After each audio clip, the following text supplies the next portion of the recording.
Welcome to Cooking Life with Des. Let us cook kofta today. Una, magigisa tayo ng sibuyas. Sahin natin ito hanggang sa maging kulay golden brown.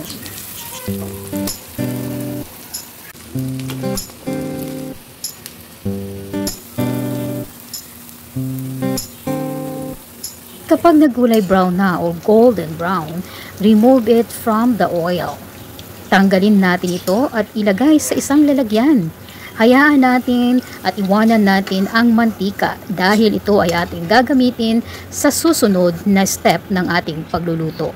Ngayon, kailangan natin na isang tasang unflavored yogurt. Ilagay natin ito sa blender at isunod na rin natin ang ginisang sibuyas. Lagyan natin ng 1 teaspoon na garlic paste. At atin itong i-blend at pagkatapos nating ma-blend ay ilagay natin ulit sa mantika na ating ginamit at haluin ito. Haluin ng mabuti at takpan. At pagkalipas ng 1 minuto ay tingnan. Ayan, makikita natin na kumukulo na ang ating mixture. Hayaan natin ito ay kumulo at ating haluin paminsan-minsan hanggang sa ito ay maluto. Kung mapapansin nyo, medyo nag-golden na rin yung ating mixture. Ngayon, idadagdag na natin ang iba pang ingredients. Lagyan natin ng 1 teaspoon of chili powder, 1 teaspoon of coriander powder, and salt for taste. Depende sa iyo kung gaano kadami ang gusto mong asin. Pero dito, gumamit ako ng half teaspoon of salt.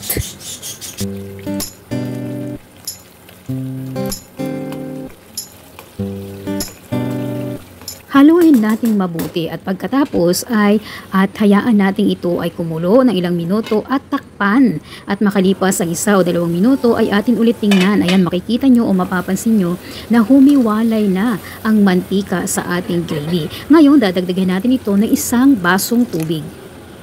Haluin natin itong muli.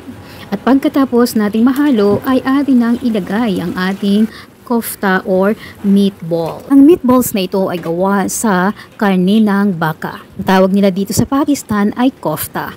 Pagkatapos natin itong ihalo ay atin itong takpan at lutuin sa katamtamang hina ng apoy lamang, huwag masyadong mahina at huwag din masyadong malakas. Lutuin ito ng 20 to 30 minutes.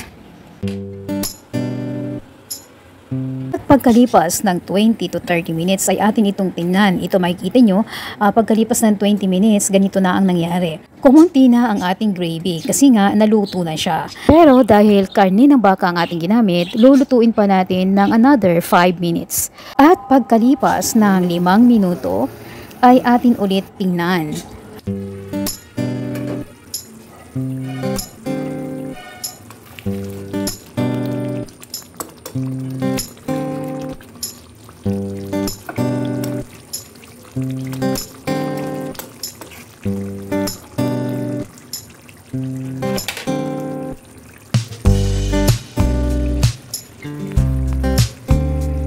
Luto na ang ating kofta. Ngayon, patayin natin ang apoy at takpan.